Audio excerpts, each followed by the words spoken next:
Welcome to the C-Suite Sales and Marketing Perspectives podcast. I'm Steve McDonald, your host. And we've got not only a really intriguing guest and subject today, but we're going to change your perspective on something that maybe you think you might have a pretty good, game plan down on. How do you create high performance teams? We've all done it before, but we're going to talk about a blind spot. The blind spot in terms of how do you create high performance teams and therefore growth in your company? We're going to have a new perspective that I think you're going to really like. And Aric Bandy is with us here today. And Aric, you're a CEO, you are a sometimes fractional CRO. You've had two successful exits in the neighborhood of excess of 50 million each time that you sold. So I think you've created some high performance teams in your time and learned a lot from that. What I'd love to do is maybe have you expand a little bit more on your background, and then we'll jump on in. Thanks, Steve. I think I'd be defined as that classic serial entrepreneur. I worked for a large company 3 months of my entire career, and realized that just wasn't for me and went and started my own thing. But I've had a lot of great fortune. Obviously, as any entrepreneur knows, you have lots of failures along the way too.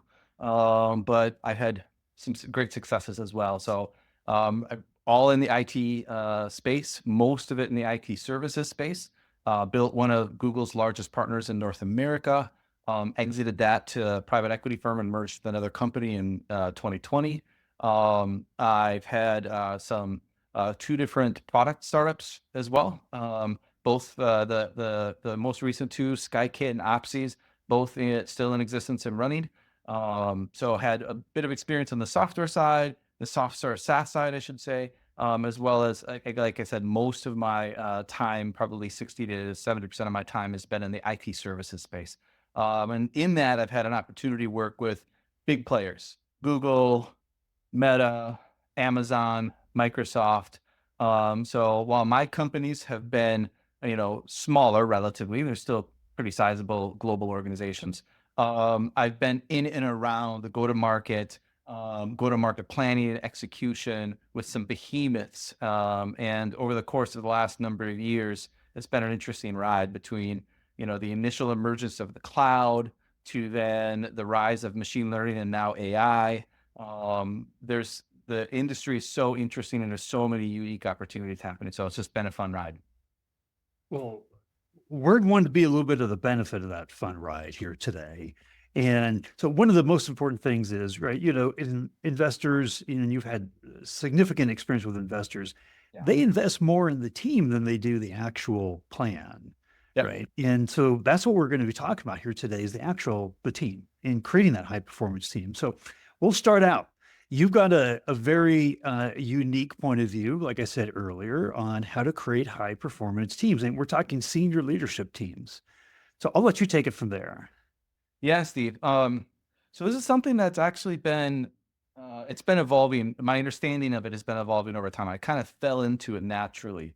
It actually started a few years ago. Maybe I'll start with an anecdote and a story, and then kind of like it sets the groundwork for how I kind of started digging at some of this.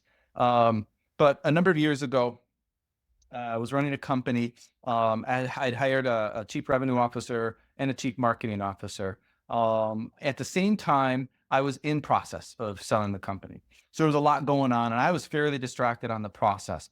Not so much on the internals of the company, apart from just making sure the lights were on, things were continuing to move forward. And I was getting these reports from, my one-on-ones with my CMO and CRO, and the things that were just disconnected. Like I was seeing a slight slowdown in revenue growth. I was seeing a slight a downturn in the net new opportunities that were filling the absolute top of the funnel. I was just trying to ask questions and get to the bottom of it. But what I was starting to get was a bit more CYA kind of responses. And when I'd meet with the one, I'd hear all about how the other wasn't doing their job. And when I meet with the other, I hear all about how the other, and what was happening is I was starting to get these silos being built. And when obviously, like every senior leader, you get everybody in the room, you say, okay, what's the problem? Let's get down, let's knock those silos down, let's get the barriers down and start to figure out some of these things. And what was happening is the feedback that I would get in a one-on-one was not being shared in the bigger group. Certainly there's things you can do to peel these things out, and there's other things, but I started really like reflecting on what was happening, what was the underlying dynamic. And I started to realize that there was the one person was very anxious, very uneasy, and was naturally trying to connect to the other. So the CMO was trying to connect with the CRO, and the CMO, being an anxious person, was trying to connect overly much. And then when they weren't getting good feedback from the CRO, started to pull away. And then all the reports, all the data, everything is great. The sun is shining. It's really a sales problem.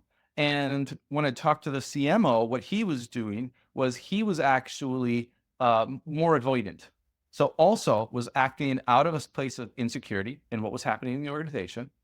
And in that was withdrawn. I'm just going to go be a lone wolf. I've got my team. I know what I need to do. I've got a number and a revenue target I got to hit, and I'm going to really kind of ignore everybody else and just do my thing really well. Yeah. And when I stepped back and looked at it, I happened to be dating my partner at the time. And we were talking about this overnight, and I was just actually like, I'm kind of wrestling. I got to get at their motivations. And she mentioned this thing called attachment theory. Now, Steve, when you build and when people build high performance teams, there's things that you talk about with like OKRs. You talk about like what's the incentive plans you're putting in place. Sometimes you'll get into an operating model, and there's a bunch of those. My current company, I've implemented the EOS platform, and I'm a big believer in that. But there's other those kinds of models to really get good alignment, get teams working well. You might do personality stuff like strengths finders, or DISC, which is kind of an evolved professional version of Myers-Briggs. There's all of those kinds of things that you do. And then there's the whole storming, forming, norming, how you make teams work better, that kind of stuff. But in all of my time of running teams, and I love to read up on stuff, and I listen to podcasts and books on tape and all that kinds of stuff. And I've not had anybody talk about attachment theory. I start looking at this, and so I need to back up for a moment and just kind of give some basics. I'm not an expert on attachment theory. I'm not going to sit here and try to position myself as, but it's important to understand a little bit of foundational pieces. And if people listening to this find it interesting, there's so much information out there. Most of it has to do with actual personal growth, personal evolution of how, as individuals, we become healthier versions of ourselves. But it 100% translates into work. So there's a secure attachment. That's kind of what you hope for. Lots of classic studies. John Bowlby and Mary Ainsworth did a bunch of research a number of years ago, and that research has been built upon. I'm not going to try to recover their whole thing, but at its core, the secure attachment is, as children, as little kids, if we have a caretaker that provides an environment for us where we feel secure, we are enabled to go out and explore the world. And when we get to a point where we feel unsecure, we can come back in and check in, get reassured, and go back out and explore. It's the healthiest form of attachment that you can possibly have. It 100% translates into work. You can already see it. Like, as a CEO, if you are creating an environment that's secure for all your people, and they feel secure, and they themselves are securely attaching to people, they're going to go out and explore. They're going to be willing to try things. They're going to fail and feel comfortable failing. A little anecdote on that one. I had recently in my current company just brought in a chief people officer, and we were having a leadership meeting. And the COO came to the meeting and had made a mistake in something, and just openly said, "Oh, I totally failed on that. That's my bad. Here's what I'm gonna do to fix it," and got some input.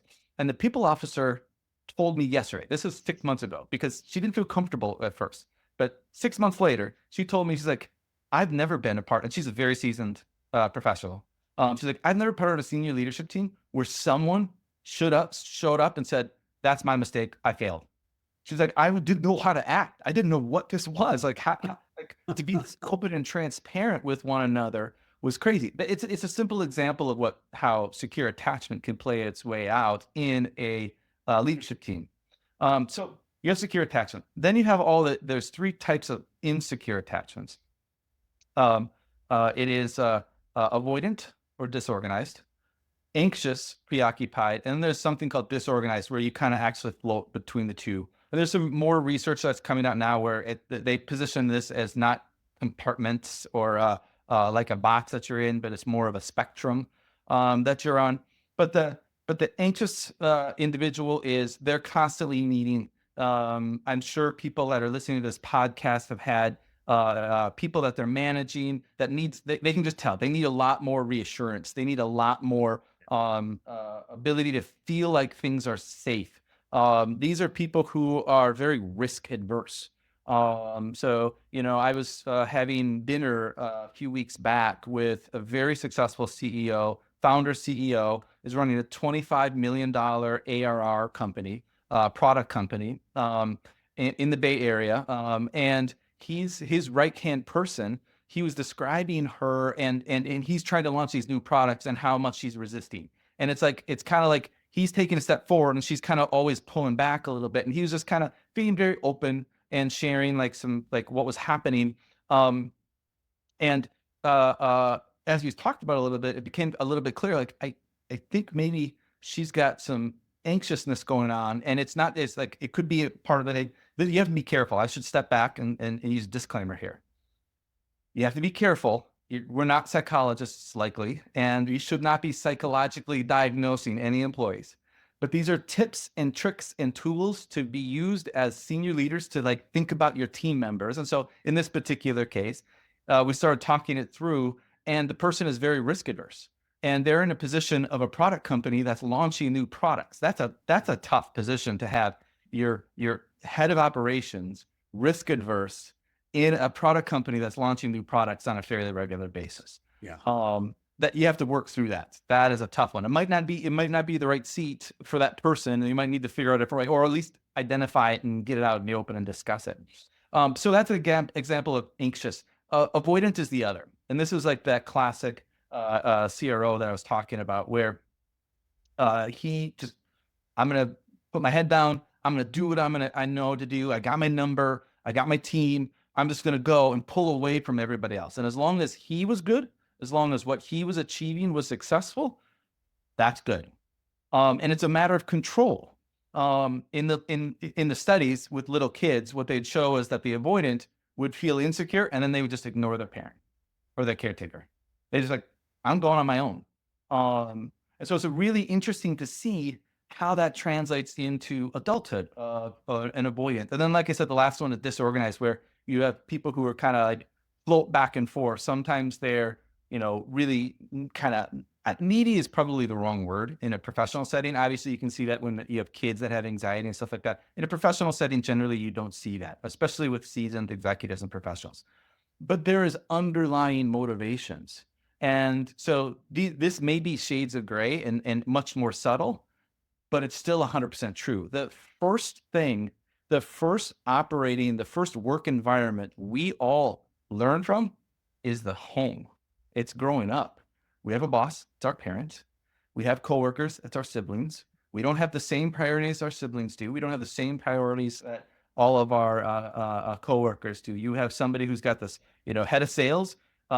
Their job is to close certain amount of revenue, and that's what they control. You have marketing. They obviously are very connected to revenue. They also control revenue, but they have to look top of the funnel, and they don't have a lot of times responsibility once it gets to a certain threshold in the sales pipeline. So you have these different priorities, just like you do with your siblings. And so how do you work then as a family unit to be able to navigate that? And what we are taught, and this is the whole concept, I've been going long, but this is the whole concept of attachment theory is, how you experience that at family unit growing up translates into the way with which you connect with others in your adult life. And I'm arguing it is how you actually connect with others in your professional life.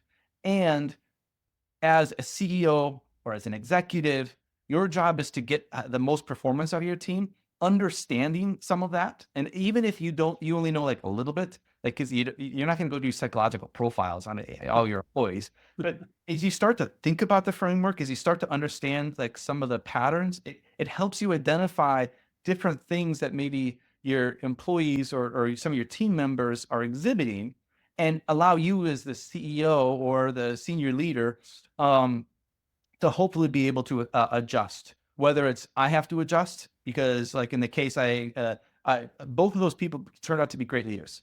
The example I gave earlier, the head of sales and the head of marketing. The problem was I hadn't created a secure enough environment for them because I like got them in and I said, okay, now I'm gonna go focus on this. You keep the ship running.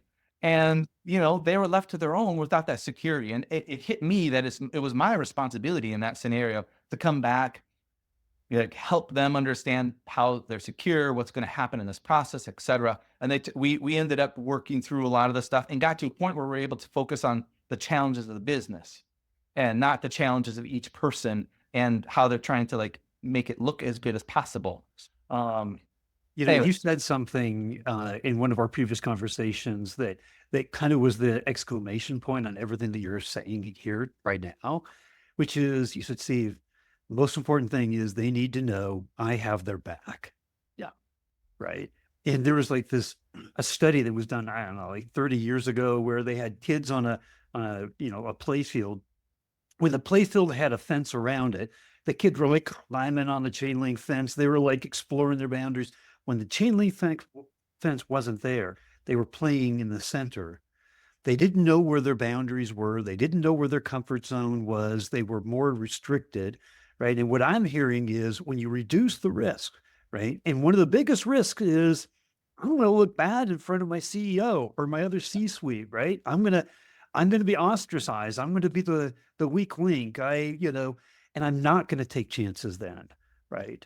And I'm not going to explore, and I'm not going to be creative. Is that like kind of in a layman's terms? Is that a good takeaway from what you're saying? yeah, 100%. Because it's natural, right? If if you don't know where you stand, if you don't know where those boundaries are, you're not going to bring your A game. There's in at least um, I haven't come across a business yet today that doesn't have tremendous challenges. Like every guy, I can tell you, like at different points in my career, I've thought, okay, once I get through this, it'll be a little easier. And I get through that, I'm like, oh no, there's this next thing, and there's this next thing. There's always things. And when you spend even a portion of your time on internal silos where you've got to like navigate team members not working effectively together, when you've got even politics starting to play out where they're not only not working well together, they're actually, whether it's subtly or even sometimes can be significantly, not trying to help other areas of the business because it doesn't help them. Um, like this is all trickle down from an organization that doesn't have good health and security from the get-go, and the weight of that really does fall to the CEO, in my opinion. It is an active participant. Everybody needs to opt into it. It's not like the CEO can make that happen, but if the CEO doesn't model it to begin with, it's really hard for that ever to happen. It's not even impossible. So it starts with the CEO. The CEO's got to be the first to be willing to be vulnerable, willing to say when they make mistakes, willing to create that environment where there is security such that, as you pointed out, people are willing to explore, people are willing to be creative, people are willing to focus on, hey, we got to focus on this problem like classic sales and marketing. I've seen this time and time again, especially when I was doing some more CRO consulting work. It's like, it's the marketing team, it's the sales team. It was like, okay, it's both of you. It's stop pointing fingers because frankly, who owns the pipeline? You both do. It's interesting. On this podcast, we do whole series with CMOs and CROs on why do B2B CMOs fail so quickly. They have the shortest tenure in the C-suite. We'll also do that with CROs. Why do B2B CROs fail so quickly? They have the second shortest. And amongst the number of things that consistently come up are silos, right? But what has never come up in any of those conversations is how to address the silos other than we've got to be under one plan, right? We've got to have one go-to-market strategy. We have to have one ICP that we're aligned around, right? The critical business factors of aligning a team around business objectives. Which are very important. Absolutely. Absolutely. But you've entered here an entirely new, different dynamic. And as you were talking about it starts at home. I have 4 teenagers in my home. let me tell you about some misalignment. Okay. But the dynamic is there, right? Yeah. When there is a safe environment for them, you see them blossom, Yeah. right? And you see it really their true self and true potential come out. And so I'm 100% bought in on this. But tell me now, how do you apply this to a go-to-market strategy? Like, what are the key drivers that now that you're doing this, because this isn't like a one-time thing, right? This isn't I'm vulnerable as a CEO a few times, and they see it's a safe environment. A go-to-market plan is ever evolving. I'm sure so is the adaptation of this kind of level of emotional intelligence that you've been talking about here today. Yeah. And that's where, you know, that's where it kind of separates a bit. For for those that are listening that are parents, I think you'd get it. And I don't mean to somehow say people that I'm managing or like my kids. I don't think that. But there's an element of like as parents, you'll know like you got to coach, you got to encourage your kids.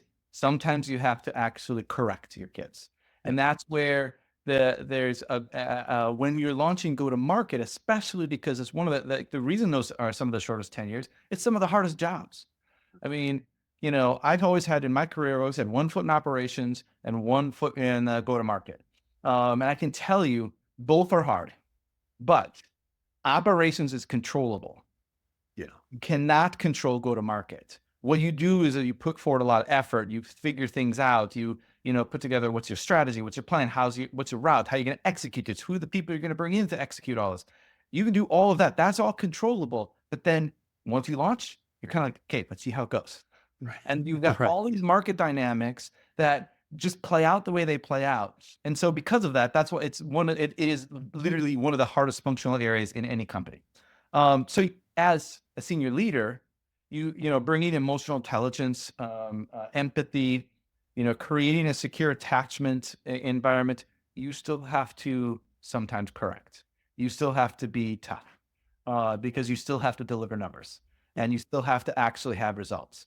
Um, so this is where, as the like practical things, I usually go through, when I have to have a hard conversation, I usually like take a few minutes just to prepare myself to be able to balance and check like whatever I might be feeling because that stuff translates through to people. You commented earlier. I actually want to go back up for a moment and just like make sure that it's heard. Like all of the things like OKRs, incentive plans, all that stuff is truly super important. And if you don't have that, then the rest kind of doesn't matter because you got to have at least something on paper that you say, this is what we're targeting for. And so here's how I'm holding everybody accountable to it.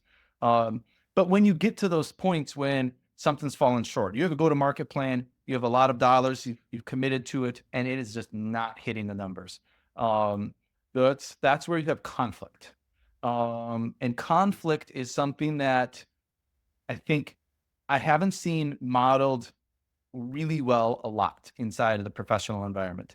I see it's either, okay, we're going to have a hard conversation. I mean, it comes down to the individual management styles. I've seen people who, they pound their fist on the table and they yell at you, and that's their management style. I've seen people who are really soft. Being in the Midwest, I'm out in Minneapolis right now. We have that Minnesota nice thing. And so I've gone into consult and as a CRO consultant, and I've seen the CEO sit and just like, well, we really feel like, the number is like, oh, no, you know, you can go about it in a bunch of ways, none of which is creating a secure attachment style. A part of being a secure attachment style is direct and open communication. This is the goal. The goal isn't being achieved. So how are we going to actually get it? I've got your back. I'm here to make this successful. I need this to be successful, which means I need you to be successful. So how are we going to get this done?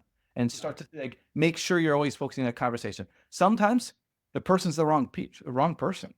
You build companies, you outgrow people. And those are hard, awkward conversations. But if you do it with a level of empathy, but you're also direct, most of the time, at least in my experience, people, they understand, they know when they're failing, and when it gets bad, a lot of even the most like perfectly implemented attachment theory thing, it still doesn't really work when somebody is like that Peter principle. They've hit their point of the Peter principle. Yeah. They've hit that point of incompetence, and they're over their skis. Like you're doing them a service by acknowledging it, certainly calling out their strengths, but making a change. You have to make changes. You can't just let that stuff linger. Um, so I don't know if I answered your question directly, because I don't think it's an easy, here's 5 things to do or something like that. It's more a knowledge of understanding, and that's why I brought it back to the parenting thing. Um, when you're in a parenting mode, there's no manual. We didn't get manuals when we got our first kid, but we had to figure this out. We had to figure out when I'm going to encourage, when I'm going to correct. And like when you have those corrections, especially teenagers, I've got 2 teenagers myself, you get a lot of fireworks. Yeah. So you Oh, got yeah. how do you navigate that conflict? What I will say is, in my experience, it's not, you don't want to seek conflict, but you shouldn't shy from conflict, because conflict does build better relationships.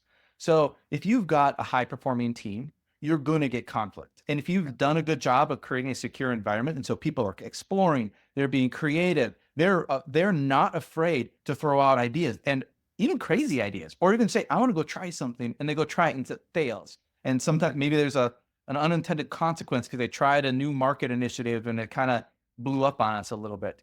And so you're going to get conflict. But that conflict can be really healthy, because as you work through the conflict, it only builds more trust and even a better high performing team. So there's one thing that I want to make sure that we have time to talk about, because it's an interesting area. You had talked about a barrierless perspective, like the necessity for barrierless approach to team dynamics. Like, Yeah. what do you mean by that? Yeah. No, this just kind of came out of frustration. Partly because as an as an entrepreneur, I didn't I didn't grow up inside of corporations. So I didn't learn the good habits, I didn't learn the bad habits. I didn't have a framework. I was like, I don't know, this is what makes sense to me. So that's what we should do. And so part of that mindset is looking at it from the customer's point of view. The customer doesn't think about our marketing team and all of our digital outreaches and how many touches we have. They don't look at our sales team. They look at, I'm working with Acme Company, and Acme Company has sent me these emails, or I went to this webinar, or I got this white paper, and now I'm talking to this salesperson, and maybe this other sales engineer came in and they're helping answer some of my questions, but it's Acme Company that I'm engaging with. And so a lot of times though, when I'm going in to help a company, they've already compartmentalized themselves. They've already organized themselves, and the marketing team is doing this, and we care up to this point, because at that point it becomes a sales qualified lead. Here's all the MQLs I'm delivering. And then now the sales team has SQL, and they run it down. What is our, close ratio and the opportunity funnel, et cetera. And when I walk in, I'm like, throw those reports away. Let's stop looking at it like that. I don't actually make people throw them away. But what I do is I'm like, let's get away from looking at it that way. Marketing person, how do we get revenue? Like a closed customer that has bought from us. I need you to be really intimate with why that person bought. In sales, I need you to understand those early touches. Why do those early touches really matter? And what is happening on that end to build confidence, to reach out? In today's market, there's so many options, and the barrier for information is so low that it's like getting the amount of noise out there is ridiculous. So the marketer's jobs is incredibly hard to cut through. So when they cut through and they get like someone's attention for like 3 seconds, that salesperson needs to actually understand that well. And so what I meant by barrierless, it's really not looking at it from an internal perspective, a company's perspective, or an org chart perspective. It's looking at it from the way the customer would look at it. They're buying a service, they're buying a product. They're trying to figure out if you're the right entity to help them. The rest of all of what I just said, all that internal stuff, that's just internal stuff. Yeah. So I love that, because, I talked to, might be 6 months ago, the CRO of the year and his CMO on the podcast. And one of the things that they talked about, that they attributed 50% to the success of the company, was the interior culture of the company. And everything that you're talking about, what I've had playing in the back of my mind, is that you're creating a culture for success. You're creating a culture where people don't have to be limited to their barriers of I'm a marketing person, right? And if they're asked and if they're given permission to think across the spectrum and it's not a baton race. It's not like I got my MQL and I'm going to hand it to you, sales guy. Now you go run and I stop. I go grab a glass of water, right? And see what you're doing. Right. Everybody's on the same team. And and even then the team doesn't stop when you sell, right? And the salesperson shouldn't stop when the deal is closed, right? There's something called customer success and retention. And so I love the idea of just not having barriers, because barriers put us into silos of thinking Right. and stifle that. Right. But in our last couple of minutes, I want to open it up and I want to say, if there was one thing from everything we've talked about, but one thing that you wanted everyone that's watching or listening to this podcast to take away today, what would that be? Yeah, the one thing that I think it's kind of what we talked about, that when you're building a high performance team, you talked about the CRO of the year and a CMO, and they attributed 50% of their success to the company culture. Peel that layer back. And so what does that mean to build a company culture? Well, there's lots of engagement stuff. There's lots of things you can do on that, but there's also just the interpersonal dynamics that have to be there at the core. And that comes from the top. So the one thing I think I would hope that people like listening to this podcast would walk away from is to go back and think about inside their organization. Are there teams? Are they themselves? Start with yourself. What type of attachment style do you tend to have? And again, Google it. There's so many surveys out there and other stuff. But are you secure? Are you anxious, avoidant, what have you?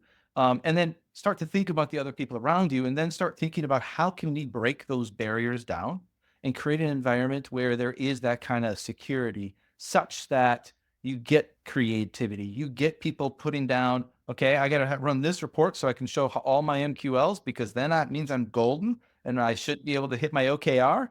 To it doesn't matter whether I'm great or not on my MQLs. We still have a problem at the bottom of the funnel, our close rate, or we have a renewal problem after we've sold the customer. I'm going to go help figure out what we can do on that and just lend whatever helping hands I can, and get past those barriers internally. And part of getting there is that culture. It is that creating that, and a big piece of that is being able to be willing to go in and go a whole level deeper than just some of the surface level stuff with, like, who is your team? What are their internal motivations? What do they care about? What drives them? And then, and yourself, you have to look hard in the mirror and say, who am I, and what bad behaviors am I creating in this environment? And what behaviors should I change or cultivate in order to be able to get better performance out of my team? I love it. And I know there's going to be more questions that people have. And so would it be appropriate if we gave out a link to your LinkedIn profile that people Yeah, could reach out to? absolutely. That would be fantastic. Aric, thank you so much for coming on and sharing yours. I hope we delivered, and I think we did in a big way, that in terms of building high performance teams, there's a whole facet to building that team that we really need to think about. And it's those internal motivations and drivers and creating that personal alignment in the team. Thank you. I appreciate everything. Thank you, Steve.